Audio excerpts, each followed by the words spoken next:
ये double column cash book कैसे बनता है आइए जानते हैं। यहाँ पे ओपनिंग कैश बैलेंस कितना लिखा हुआ है 2 लाख। तो यहाँ पे डेबिट साइड में आ जाओ। डेबिट साइड में क्या आ जाओगे 1/7/2025 को मेरा बैलेंस कैश का कितना है 2 लाख रुपए। ओके। और यहाँ पे बैंक बैलेंस कितना है मेरा यहाँ पे लिखा हुआ है 5 लाख रुपए मेरा बैंक बैलेंस है। तो यहाँ पे दोनों का डेबिट बैलेंस है। अब मैंने कैश सेल की। जब भी मैं कैश सेल करता हूँ तो मेरे पास कैश आएगा। तो यहाँ पे मैंने क्या करूंगा टू सेल्स और यहाँ पे एंट्री कहाँ पे होगी मेरे कैश कॉलम के अंदर होगी। कब एंट्री होगी 4/7 को होगी।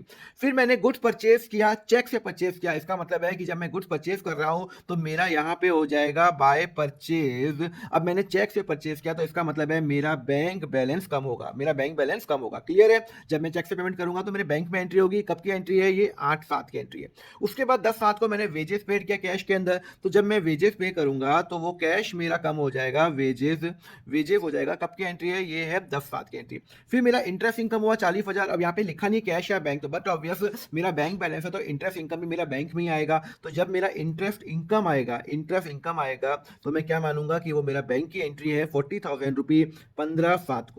फिर लिखा हुआ है cash deposited in the bank 60,000। मैंने कैश बैंक में जमा करा है। अब एक बात बताओ जब मैं कैश बैंक में जमा कराता हूं तो मेरा कैश कम हो रहा है बैंक कम हो रहा है। तो मेरा कैश कम हो रहा है और बैंक बढ़ रहा है तो पहले मैं क्या करूंगा यहाँ पे एंट्री करूंगा। देखो इसकी ये है कॉन्ट्रा एंट्री। तो हमें क्या करना है मैंने कैश बैंक में जमा कराया तो 60,000 रुपये मेरा बैंक बैलेंस बढ़ गया। हाँ सर मेरा बैंक बैलेंस बढ़ गया। अब बैंक के अंदर क्या लिखोगे टू कैश लिखोगे और एलएफ के अंदर लिखोगे कॉन्ट्रा एंट्री लिखोगे। कब की बात है 22/7 को। अच्छा एक बात बताओ मेरा बैंक बैलेंस तो बढ़ा पर मेरा कैश भी तो कम हुआ। तो मेरा कैश कम हुआ 60,000 से कम हुआ। कैश के अंदर लिखोगे बाय बैंक अपोजिट लिखोगे बाय बैंक। ठीक है ना। ये मेरी कॉन्ट्रा एंट्री है। कॉन्ट्रा एंट्री का मतलब यहाँ पे कैश और बैंक ही इन्वॉल्व होते हैं। क्लियर है।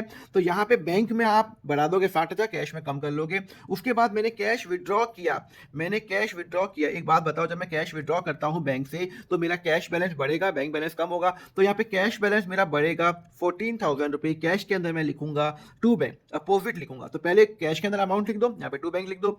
सिमिलरली 28/7 को मेरा 14,000 रुपये बैंक बैलेंस मेरा कम हो रहा है और बैंक के अंदर लिखूंगा यहाँ पे बाय कैश लिखूंगा 14,000 रुपये। क्लियर है। और यहाँ पे मेरा पूरा का पूरा ध्यान रखना कॉन्ट्रा एंट्री लिखना मत भूलना यहाँ पे। अब हम क्या करेंगे अब हम करेंगे यहाँ पे मैंने कॉन्ट्रा एंट्री लिख दूंगा। ओके चलो अब हम क्या करेंगे इसका बैलेंस निकालेंगे। पहले कैश का बैलेंस 2 लाख प्लस 70,000 प्लस 14,000 रुपी माइनस 6,000 रुपी माइनस 50,000 रुपी। तो मेरा आंसर आ जाता है 2,18,000 रुपये बाय बैलेंस कैरिड डाउन 3017।